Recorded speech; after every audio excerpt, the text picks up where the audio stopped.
Hello everyone, and welcome to another episode of Xaereth Prevails, a Grand Arena story.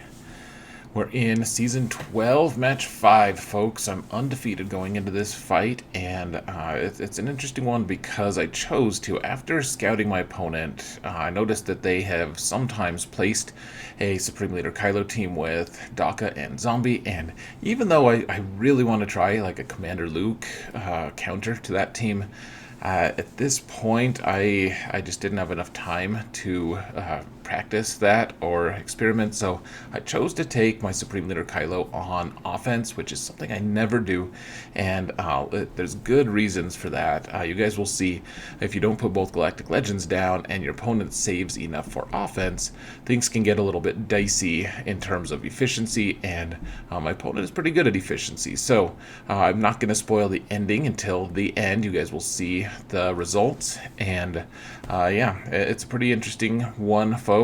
I hope you enjoy. Before we start, too, I do want to give a huge shout out to my patrons. You guys are amazing.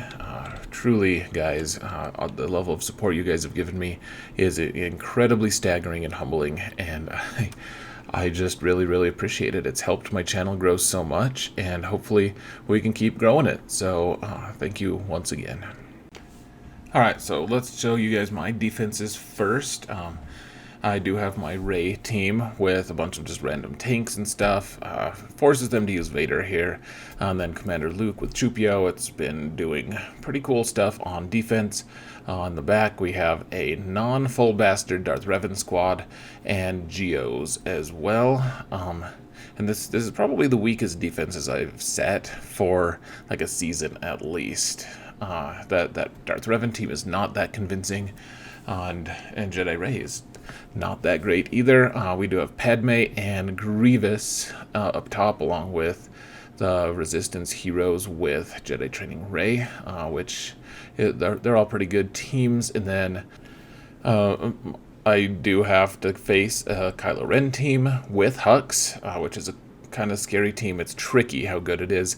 Dooku with Nest is always tricky, and then up top we do have a Supreme Leader Kylo with the Nightsisters Cheese, along with Full Bastard Darth Revan and General Grievous. So pretty decent defenses, nothing too crazy. Again, my opponent makes the mistake of putting their best teams up top.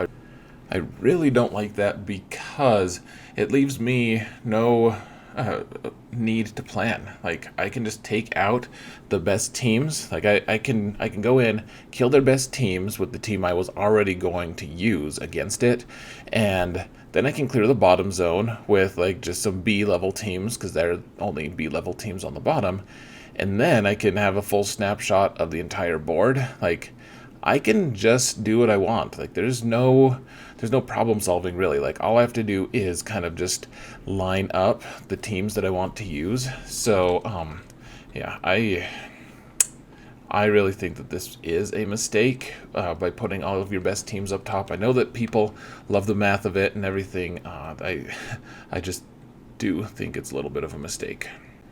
Okay, so we're going to skip forward a little bit here. Clearly I was showing people all the different mods and things, but here's what we're going to do. So I'm taking Supreme Leader Kylo. This is the reason I kept this team for offense, was to take care of the Nightsisters Cheese in one shot. And it was such a strange thing. Like, I was actually on a stream with two other extremely knowledgeable streamers, including NLBL and SoloBase15, and we were all like, I don't really know what to do, because Endall doesn't have Supreme Leader Kylo, and Solo doesn't use him very often. I don't use him very often either to climb. I just happen to, I mean, I have him. I use him on defense, though. So trying to figure out what to do, trying to determine if we're going to actually give taunt to Zombie again if we kill her. And now I'm trying to decide, like, okay, so Phasma's going to get a turn here pretty soon, if we're not careful. Do we stun Phasma because she can hand off turn meter? And actually, I wasn't thinking straight, apparently, because she can't give turn meter to her team because we have Hux on the team right now. So hitting Phasma is probably not the best option. Probably should have just killed old Daka right away or stunned her right away. As things stand, I mean, if I didn't have full First Order as a team, I think this would have been a fine move because we don't want Phasma to be handing off turn meter. And at any rate, I did kill Phasma. And I gave advantage back to everyone. Apparently, I don't know why I did that either, frankly. Clearly not the best thinking. So, one way or another, hindsight is 50-50, right? Or 20-20. It's 50-50 that it's actually good. So, anyways, killed old Daka. That's the big piece, because if you can't kill old Daka, eventually Zombie is just going to taunt forever behind an undispellable taunt because she keeps getting advantage and regaining it, but never gets a turn because of the way the turn meter rules read for it. So, one way or another, I mean, this team is really good against off-meta counters, but it does lack a certain something in terms of just, in terms of actually, like, being able to kill other Galactic Legends. So I got 50 here. I could have, I mean, 50 is pretty good. I was happy enough. One-shot kill, got a win. 50 is not efficient, though. So got the win there, and now we can focus on the bottom zone. So, the bottom zone here, nothing too crazy. What I decided was, okay, so I kept Supreme Leader Kylo for offense. We killed their Kylo. Now I have a Jedi team that I normally use to counter Supreme Leader Kylo. I don't need them to counter Kylo anymore because I've already used Kylo. So I decided to split my team up and just use a basic Jedi Revan team, with Old Republic, and I have Shock T here randomly, and then I can use my Jedi Luke team to kill something else and just get the best of both worlds. So on the bottom here, they do have a couple okay squads, so I was trying to figure out exactly which compositions I should use and make sure I left enough to keep Jedi Luke happy. But, I mean, the squad isn't great. The tricky part about this is a full First Order team, and therefore, as long as Hux is alive and has advantage, I can't gain bonus turn meter. And, of course, Grandmaster Yoda really thrives on bonus turn meter. We all do. That's a lie. I don't personally thrive on it. Just characters in this game that isn't actually real do. But one way or another, we got to take out Hux first. Sith Trooper, Red Trooper, did his hit, but mostly just missed because I had Foresight up. Now we need to take out Red Trooper, and I really do kind of like this spread, or this split, of having like a really strong First Order team beyond the Supreme Leader Kylo team, and then having a Kylo team that's actually also extremely difficult to deal with. This is a pretty good spread at this team. I'll say this team is a very it's a very potent trap for people who have Jedi Training Rey on offense, because they want to use Jedi Training Rey. And they oftentimes do try to do this. My buddy Solo Base does this all the time, actually. He places this team on defense with Hux, and what people do is they try to use Jedi Training Rey, and that team relies so much on turn meter manipulation that when Hux disallows that, it just gives this wide opening for Kylo Ren to just have its way with the Jedi Training Rey team. But as it stands, I used Jedi. I knew about that trick, and once you know about a trick, you can mitigate your situation. And this is another example, guys. Like, I have no problems using this team because I already countered the team that I needed to counter. I had no mystery. I could just use Jedi instead of like worrying like, is Kylo in the back? I have to save Jedi in case Kylo's in the back.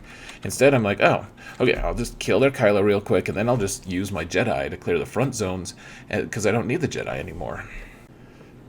And so that's exactly what I'm doing here. I don't need them for anything. No matter what's in the back, if he has a Rey team in the back, I already know that it's not a Rey with Malak, because guess what? He has his other best team, his Darth Revan team, with Malak up there.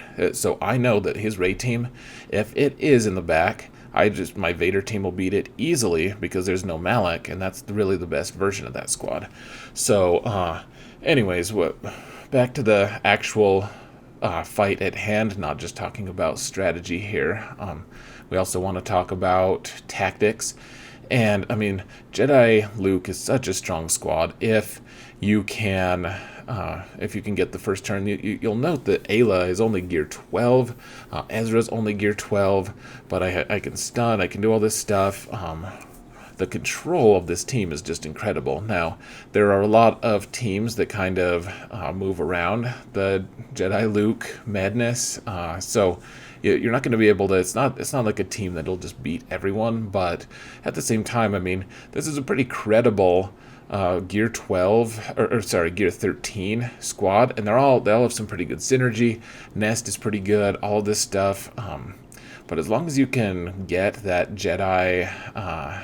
Jedi's will on everyone and do the mass assist. I took out Dooku pretty quick. I did check the speeds to make sure that I would go before him, and Hermit Yoda was actually faster. So once I was able to kill Dooku, like, there's no stealth, there's nothing to worry about here. Now, Jango we can't actually hurt, but I'd prefer to hit Jango than Nest with Ezra, because Ezra's not going to do anything but just kind of tickle Nest. And we don't really want Nest to be able to take a lot of turns being able to just hide behind her bonus protection. So I hit Jango. He provides a pretty good source of just damage mitigation. We don't want to actually put anything onto Nest, and I got 58 here. Maybe a little unlucky, set us all on fire like we were witches right before he died. That Jango, that sly dog. Anyways, in the back was definitely not Rey. Jedi Training Rey was in the back there, and then some weird other team. So now all we really have to deal with, we do have the General Grievous squad and the full bastard Darth Revan. However, I did have my General Skywalker team, and it's a pretty good team. Obviously, I've kept a lot for offense this time, and really, I mean, that back zone kind of shows I didn't need to do that, so kind of kicking myself even here in retrospect, but we've got a job to do. So we need to kill Bastila Fallen. She is the key to all of this. So we get the Dispel from Arc Trooper on Sith Empire Trooper, and now we're doing single attacks on her. We don't want to do an AoE, because an AoE will hit Malak potentially, and if we crit him, he's going to taunt and mess everything up. So now we've killed Bastila. That essentially guarantees our victory here. So, I mean, it's going to be a mess potentially. They're going to try to kill our clones, obviously. We're just going to just do our best.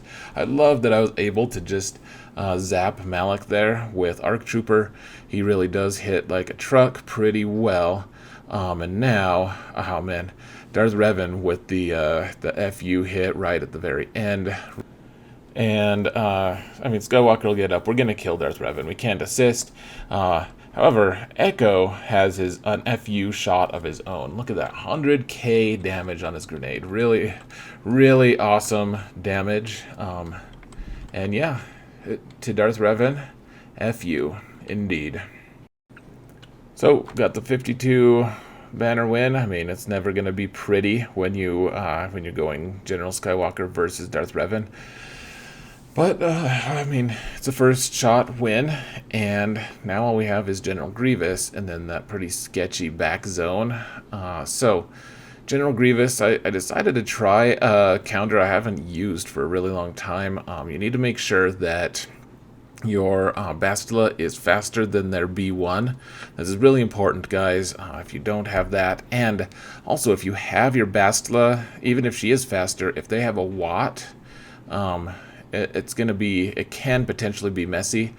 you can, this isn't a team with Watt, but if they do have Watt, they can actually, there's like a 1/6 chance that you just never get a turn and they wipe the board with you. I can tell you guys about the math later, but as it stands, let's talk about this match, because I haven't done it for a while. I'd kind of forgotten about it, but taking Supreme Leader Kylo kind of just like gave me all these random other extra tools in my toolbox, so I decided to use it. I was really distracted for a few different reasons during this match. Even though it's a live stream, I just there were some real life things that were happening in the present that kind of got in the way a little bit. So just so you're aware. Another thing to point out though is their B1 is Tenacious AF, guys. He has so much tenacity on him. Like, I couldn't land a debuff on him to save my life. I was glad I got that dark battle meditation on him, but that was it for a long time. But what we're doing here, we have Isolate on Magna Guard. I was happy I got the stun on Grievous, and now that we have Isolate on Magna Guard, we're just hitting B2 until we can either get a stun on him or a daze or something, shock, so that he doesn't gain bonus turn meter. But you can see I'm not gaining anything. As it stands though, Nihilus comes in the clutch, gets a kill on General Grievous before we even have to apply any debuffs to B2, and now it's just cleanup. Like, you can normally find a way to get 57 banners here, and like I said, I got distracted for a couple different reasons. And yeah, so now the Grievous is gone. I did finally land some debuffs on B2, and they keep adding up. That's pretty cool.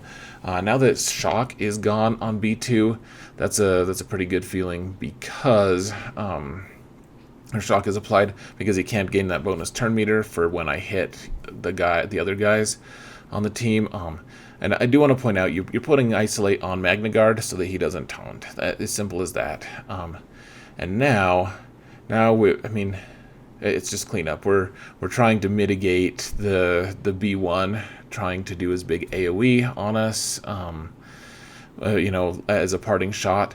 Now the big thing here is timing, trying to get Scion to use his big hit. Now I used it at the wrong point. Like I said, I was making a few distracted choices. Like here, I could have kept going. And it would have been fine. Bastila can regrow her protection if you give it enough time. I should have just waited, frankly, and not killed Magna Guard right away, but I did. So 55 should have been, as I said, should have been 57 if I had really been focused. But once again, I mean, pretty consistent win.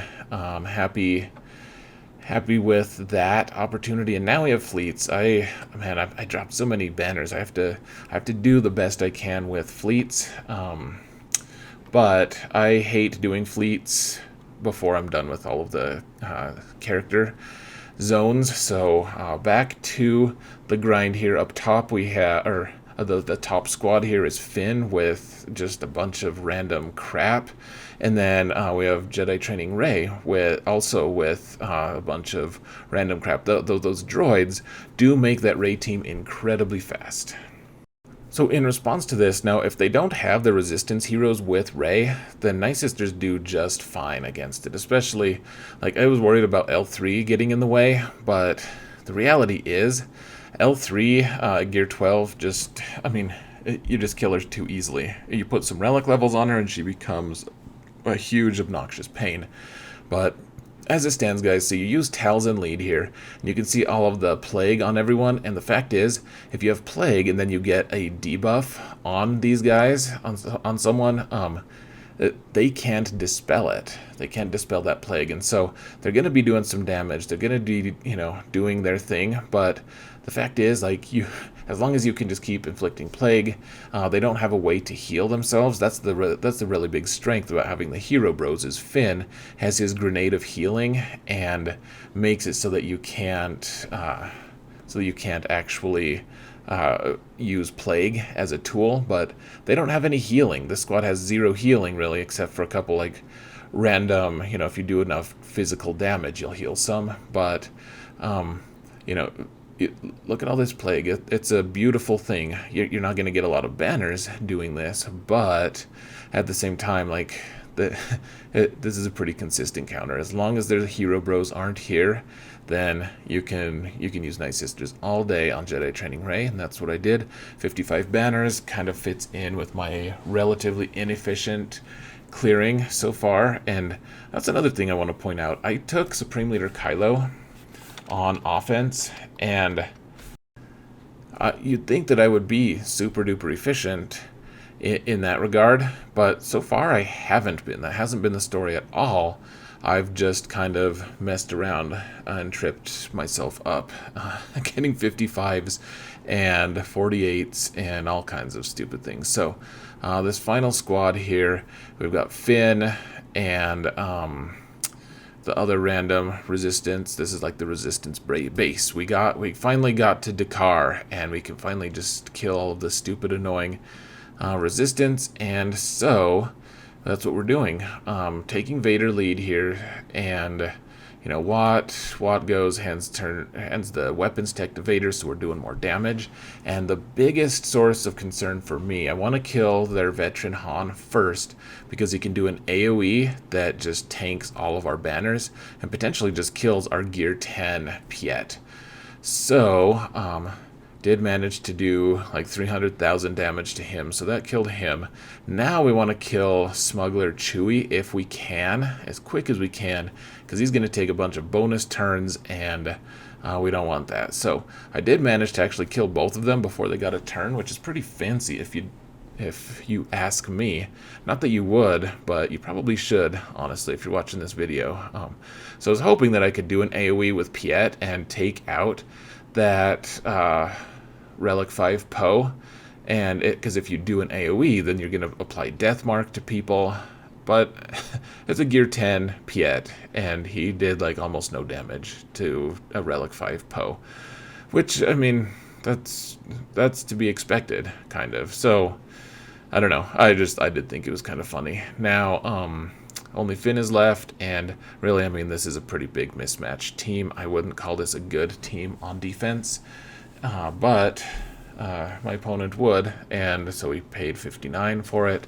Really, that's almost one of my most efficient fights, though. I really wasn't efficient this fight, or this match, until we get to fleets. At least I needed to take out their fleets as efficiently as I could. Now, the thing you guys need to remember is, even if you have a fail, or even if you've been doing a really inefficient job on clearing, like so far I've gotten all one-shots, but they've all been pretty bad banners-wise,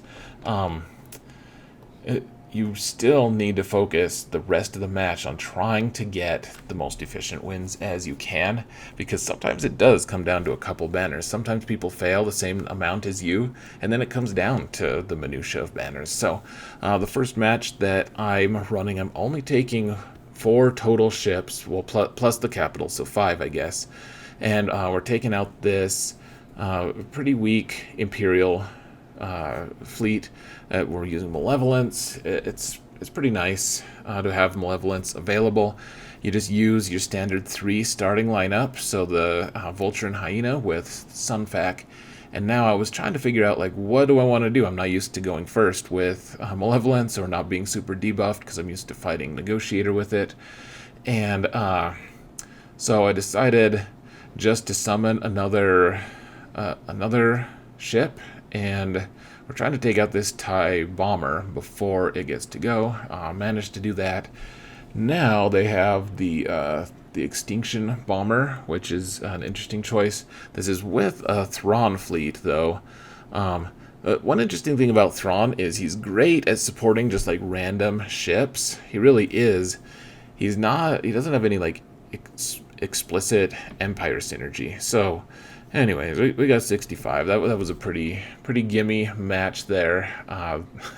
Yeah, I couldn't believe how easy it was, actually. And now, the final match, we're going to take this Finalizer, and it's actually going to be a mirror match, trying to get the win against another one. Once again, we're going pretty shallow in terms of reinforcements. but I think this is only a 5-star Finalizer. You guys can go back and look if you want. But I was going to go first. They have Xanadu Blood. That's pretty interesting. We're putting the ultimate on to Houndstooth so he can't gain bonus turn meter for anything, and our first priority needs to be use Silencer to kill their Silencer. So tons of hits on him, handing turns to him, and once we kill their Silencer, man, I mean that's huge. Now Xanadu Blood is only calling Houndstooth to assist. Like it's pretty ridiculous.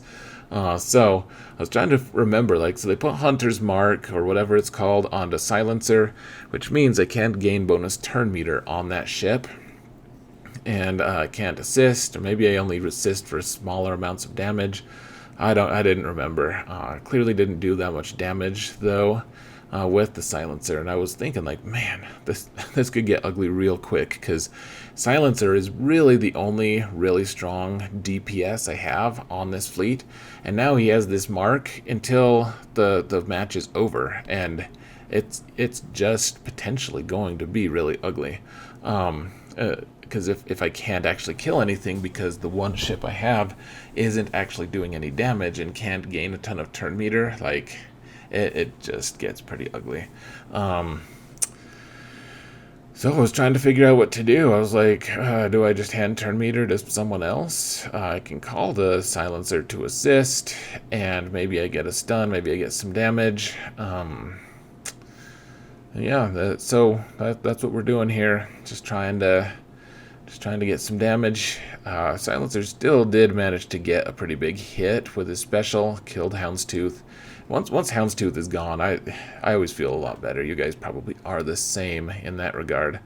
Xanadu Blood is out and available, and I decided instead of calling, using my special, I'd call in my First Order TIE Fighter and just try to get a kill here. So we need to kill Xanadu Blood and Kylo's shuttle before they get another reinforcement.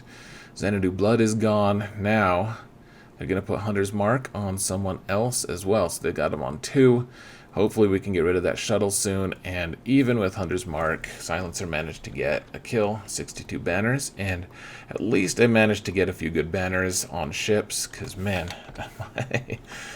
my other attacks were pretty inefficient. So 2102 after failing 0 attacks is not what I would call efficient, but I did get a first shot clear. Now, he attacked pretty soon after this, actually surprising me, because he normally waits until like the last 2 hours. But here, I'll show you guys what his attacks in progress were. So he actually dropped quite a few banners in the initial zone, but then he started getting super efficient. I think he got like a 61 against my Grievous squad. He was killing them at such a really super high efficiency. I think he used Rey to solo Grievous or something crazy like that. Eventually it got to the point where he needed 64 and 64 to tie me in ships, and I was like, okay, I think I got this. And then he got a 64 against my Negotiator, and the smile was taken off my face, because 64, man. Then my Empire fleet is just, it hasn't been doing that great. I guess people haven't really been seeing it a whole lot lately, if I'm being honest. But I don't perceive that fleet to be anything too special. And to get 65 against it just seemed pretty simple, honestly, especially for the fleets my opponent had available. So you can imagine my surprise when, after having one-shot my entire board and just being really efficient in general compared to what I had been and had thought he would be, he actually ended up failing against my Tarkin fleet. After all of that, watching live, gosh, I was so relieved. He did, I wonder what he used. It'll be so interesting to see his GA history. But one way or another, I managed to stave off that defeat by about 22 banners. So that's great. Great feeling. I don't know. guys, that was pretty sketchy. That was a sketch fest. So you guys are gonna see my overcompensation in the next match. I put so many things on defense. I'll let you guys find out once I post that. It's pretty interesting in my opinion. But gosh, this was close. This was way closer than I wanted it to be. But I did end up with a win. Even so, my defense ended up doing it, even if it was a random fleet. And yeah, happy with this result. And yeah, we're gonna keep moving on. So 5-0 going into the next match. We're gonna be in the finals against a guy who knows who I am, and against it, he's in a pretty good PvP guild. So. Hope you guys enjoyed this match. You will enjoy the next one, I think. And yeah, I'm just going to let you guys go here. So thank you all so much for watching. And remember that in all things, Xaereth prevails.